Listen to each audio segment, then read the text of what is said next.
If you're like the average person, you've probably thought at one time or another in your life that you'd like to lose a pound or many. I know I have. I'm on my own weight loss journey as we speak. But people are impatient creatures, and we try to find the most convenient and fastest way to get to our weight loss goals. Sometimes that desperation coaxes them into taking extreme measures. From a mother of 5 who died from water intoxication to a Brazilian music star who died from a cocktail of mental health and weight loss medications, here are 5 times weight loss shortcuts went terribly wrong. But first, welcome to Creepycasettiyt, your place for horror in reality and beyond. My name is Dee. If you like these when insert topic here goes terribly wrong videos, let me know what you'd like to see next in the comments below. Also stick around, click the like button, subscribe, and maybe turn on those notifications so you can be the first to check out new content. Now enjoy the video. Number 5, accidental ketoacidosis. The body breaks down carbohydrates for energy. When the body cannot get the needed carbohydrates, it will break down fat instead, which produces ketones in the blood. The breaking down of these fats can be a quick way to drop a few extra pounds. Some diet plans use this process as a means of speeding up weight loss. If you've heard of keto or Atkins, you understand what I'm talking about.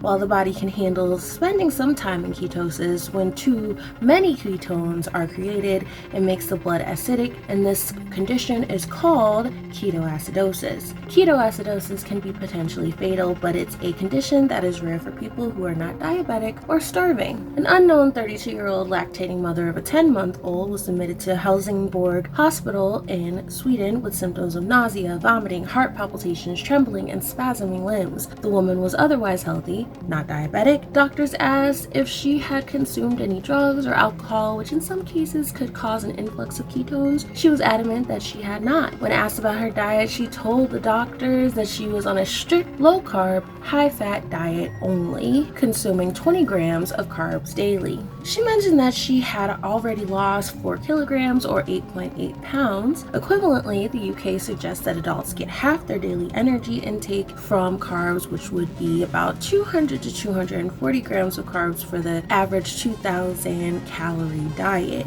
So she was only consuming about a tenth of the suggested amount. Blood tests found that the woman was suffering from ketoacidosis, thought to have been induced by starvation from a lack of carbohydrates as well as breastfeeding. While breastfeeding women need to eat a few more calories, and starvation symptoms could potentially be exacerbated if breastfeeding while on such a strict diet, thankfully, the mother's condition was able to be reversed with a shot of glucose and 2 more daily shots of human insulin. She was hospitalized for 3 days and then released. Number 4, Jacqueline Henson. On December 12, 2008, Huddersfield, England woman Jacqueline Henson returned home from work and drank 2 quarts of water before going to sit down on the couch with another glass. A little while later, Henson remarked to her husband that she was not well and that her stomach felt solid. He suggested that it may have been all the water. Henson's daughter found her on the bathroom floor. She was not breathing and frothing at the mouth. She was taken to the Huddersfield Royal Infirmary, where she was pronounced dead the next day of cerebral edema or fluid on the brain. The mother of 5 was 200 pounds after the birth of her 5th child and decided to go on a diet. Her husband remarked that she was excited about the weight she had already lost, which was 3 stones, or for my fellow Americans, 42 pounds. Henson was using the Lighter Life diet, which requires that dieters consume no more than 500 calories and drink 4 quarts of water a day. Lighter Life promoter Joanna Neville stated that the diet plan specifically advises not to drink all of the water at one time, but to take small sips throughout the day. 500 calories is not near enough to sustain a person's body. The recommended daily intake for 3-year-old is 1,000 to 1,400 calories per day, according to kidshealth.org, so not nearly enough to sustain a full-grown human. These sorts of crash diets are detrimental to true, lasting weight loss. I know, because I've done these sort of extremely restrictive diets before, and while I lost the weight, the minute I went back to eating regular foods, I gained it back within a couple of months. Slow and steady wins the race. Number 3, the last chance diet. In 1997, Johnny Berry of Cheyenne, Wyoming passed away. The 62-year-old man, who was slightly jaundiced, diabetic, and had heart and lung problems, was prescribed the Last Chance diet by Dr. Dean Crow. The Last Chance diet, a book written by Dr. Robert Lynn, required the dieter to consume pre-digested liquid protein drinks. The diet plan must have been a hit because it sold over 2 million copies. These protein drinks, however, did not include any other needed nutrients and was made from breaking down undesirable cuts of meat. The man had been on the diet for 14 days before his death from cardiac arrest. His widow brought a lawsuit against Dr. Lynn, Dr. Crow, the manufacturers Chrome Alloy Pharmaceutical, and Twin Laboratories. Dr. Lynn's defense was that the diet was not meant to be undertaken without supervision of a doctor. In the end, negligence was declared on the part of the 2 doctors, the manufacturers, and for Barry himself. The suit was dismissed because of the negligence on parts of all parties. Number 2, Eloise Parry. I hope I never find out what it was like to burn up from the inside. I'm lucky in that I probably will never have this problem, at least if I stay away from dinitrophenol or DNP. DNP is a highly toxic industrial chemical used in some weight loss products to speed up the metabolism. In 1938, the FSA, or Food Standards Agency, which is the UK version of the FDA for my fellow Americans, ruled the drug to be extremely dangerous and not fit for human consumption. After an old study found that the chemical could help users drop 7 kilograms or 15.43 pounds in just a week, it became popular with bodybuilders and those struggling with eating disorders. Unfortunately, because the drugs are also used in pesticides, it is not illegal to purchase, and it could be found in capsule form online. The companies that manufacture the capsules used warnings declaring they were not responsible for how consumers use the product, which was their way of bypassing liability. The metabolizing boost chemical would be the end of Eloise Parry. The 23-year-old from Shropshire in the UK took 8 of the diet pills.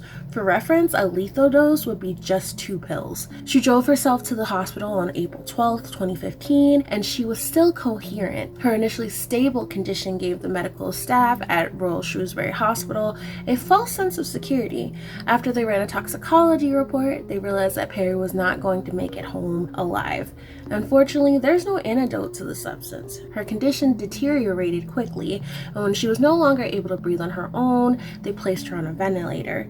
Eloise passed away just a couple of hours later. She was just one of 5 people whose lives were claimed by DNP in the UK. Number 1, Paulinha Abelha. Brazilian electronic forró singer Paulinha Abelha was getting ready for an upcoming tour. The beautiful singer, who according to the accounts from family and close friends was self-conscious about her weight, decided to drop a few pounds before the tour. She'd attempted to do so by taking a cocktail of medications and appetite-suppressing herbs. Consuming all of these drugs at one time proved fatal for the 43-year-old singer, as she was rushed to the hospital in a coma. She underwent blood transfusions and hemodialysis. Her condition was touch and go. Her hospital stay lasted about 12 days before she succumbed to acute renal failure, hepatitis, meningoencephalitis, and cranial hypertension on February 23, 2022. Her autopsy report found ADHD medicine, which side effects of the meds include weight loss and loss of appetite, an antidepressant,